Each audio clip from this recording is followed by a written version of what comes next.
Thanks, Deputy Speaker. And when it comes to subcontractors, you think that the minister would actually talk to subcontractors? I mean, how many subcontractors did the minister actually speak to, or his staff, in relation to whether electricians, plumbers, carpenters?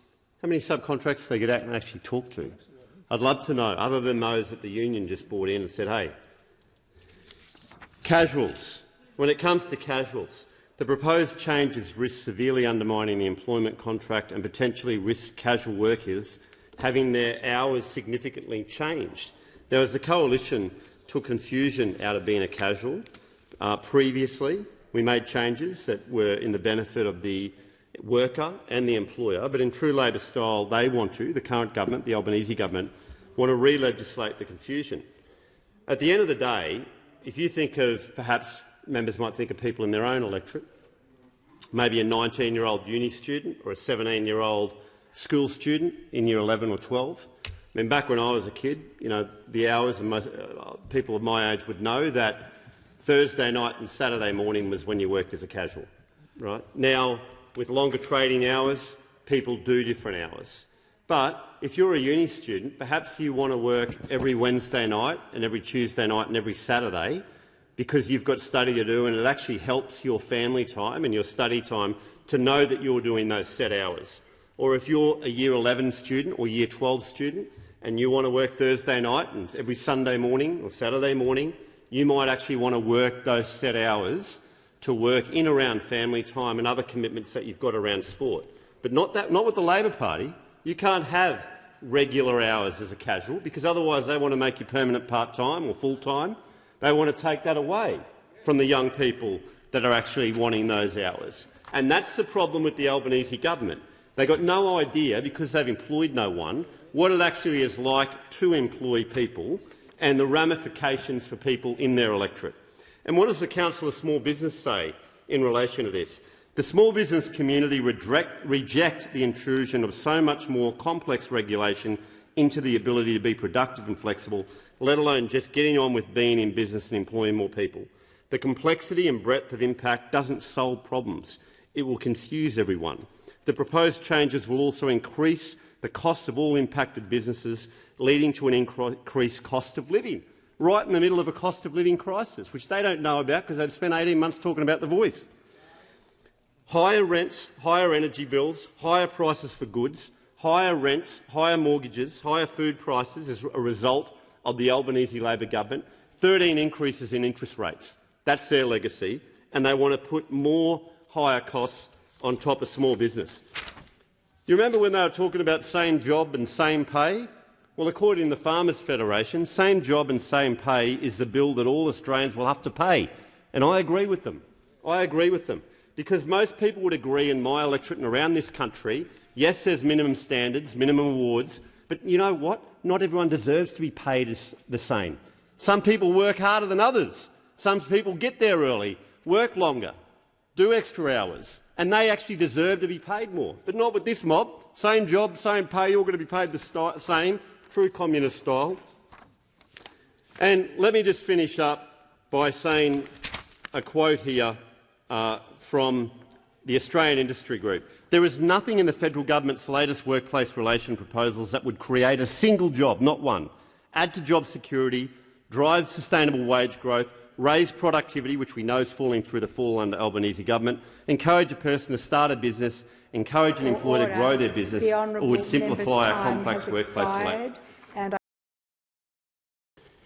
Well, thanks very much, Deputy Speaker. I rise to address the Fair Work legislation amendment, and can I start by being very clear, Deputy Speaker, that quite simply this legislation is another Albanese Labor Government con job. It's a bill for union donors, nothing more than the member for Watson taking care of union donor mates.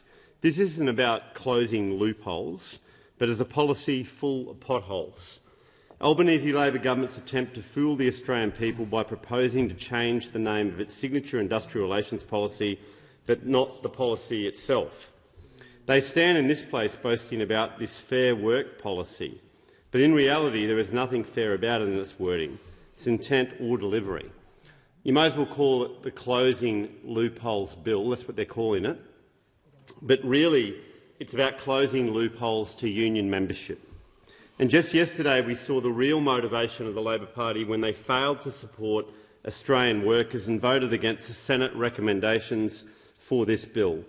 In a deliberate opposition and blocking of the passage of this bill, the Albanese Labor Government have voted against not only the coalition senators but senators from independents and minor parties in the Senate by refusing to agree to splitting the bill. If the government supported the bills, as we on this side of the House propose, specific measures for first responders, employees of small businesses, victims of family and domestic violence and those affected by asbestos would have passed and would have been in place. But instead they continue, in yet another shocking example of this government's lack of transparency, to ignore feedback within the industry and businesses it will affect. At a time when businesses are crying out for staff and a fair go, they're not listening. Deputy Speaker, and the reality is that this government govern for unions. I believe the Labor Party are corrupt in the sense that they govern specifically for unions. Can you imagine if I came into this place or the coalition came in? No, it's not. I was talking about a party, no individual. If you can imagine if I came into this place and got all my donors and said, right, let's write laws according to what the donors want. What do you think people in my electorate would think? Or the attendants in this place or whatever? They think that doesn't sound right. You can't write laws for your donors. That's what the Labor Party does every day of the week. Every day of the week they do this. And not just here in the federal parliament, but in the state parliaments as well.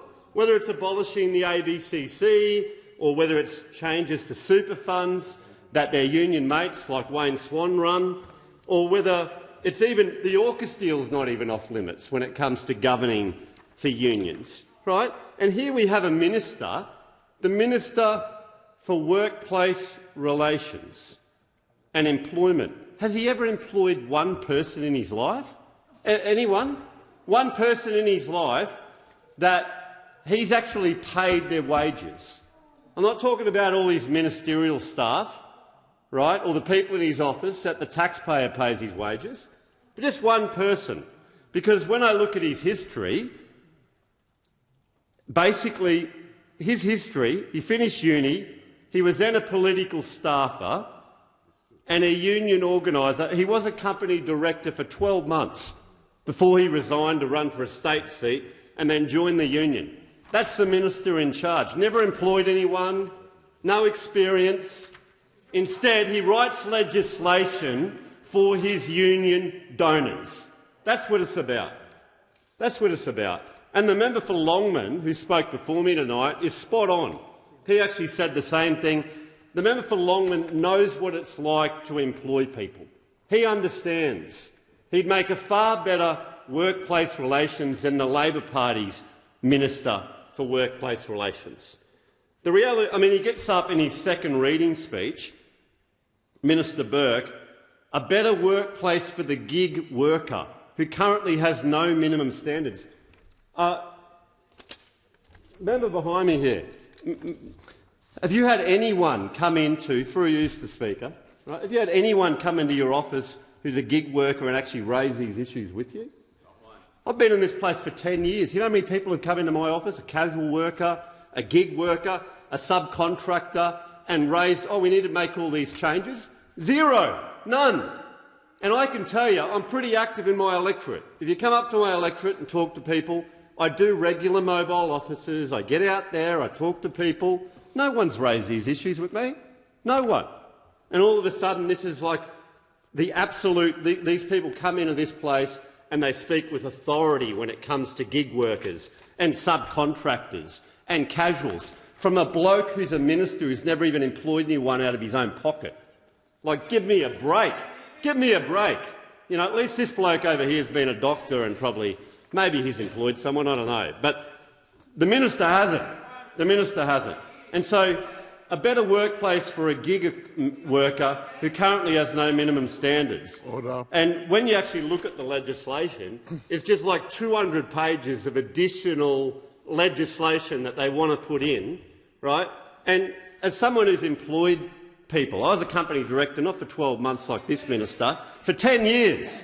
and I actually had a staff of 20 people, right? Full-time workers, casuals, subcontractors. I actually understood what it was about, and I can tell you nothing in this bill is going to do anything to help a lot of these people, apart from what I named before, which they voted down and wouldn't split on yesterday, and the independents over here pleaded with them to vote and separate the bill. Let's get that through and get a committee to look at the rest of it. But no, because they're governing for their union donors, they don't want a bar of it.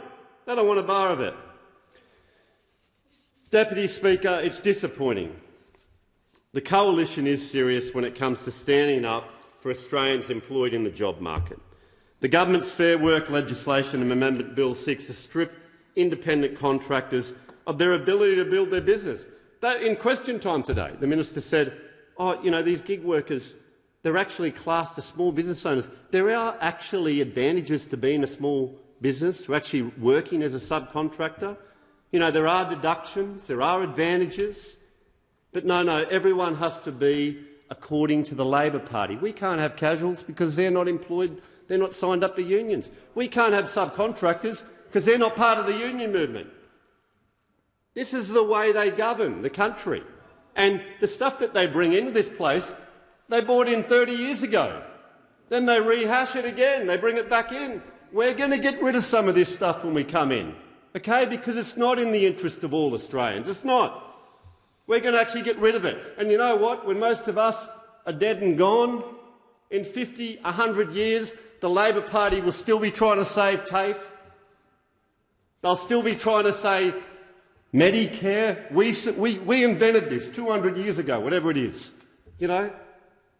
They'll still be coming in here saying we've got to support the unions. That's what they do. They just rehash old policies. It doesn't matter about the times we're in. It doesn't matter about what our constituents actually say to us in this place.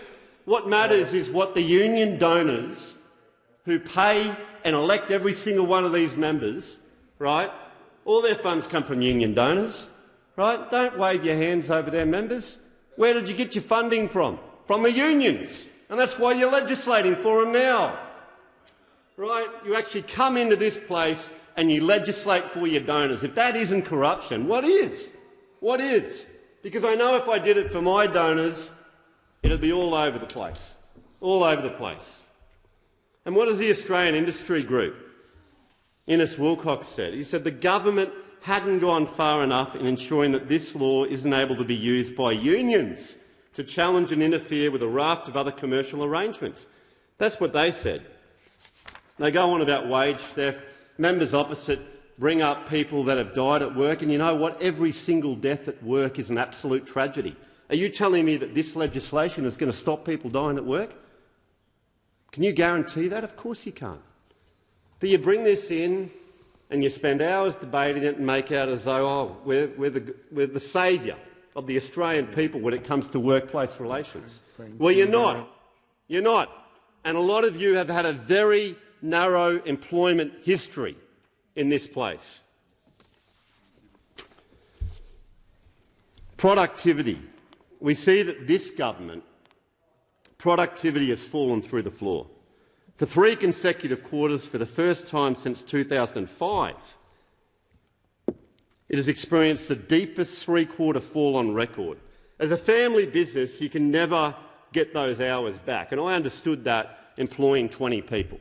You know, I sold my house, bought into my old man's business, grew the business from 3 staff to 20, and every single day when my staff were not, I was involved in the pest control business, which is basically a bit like a trade, so I had operators out there every day of the week. But if I had one job booked in for the day, you can never get those hours back. That's lost productivity. And when you have lost productivity like we're seeing under the Albanese Labor Government, guess what? It pushes up the cost of living.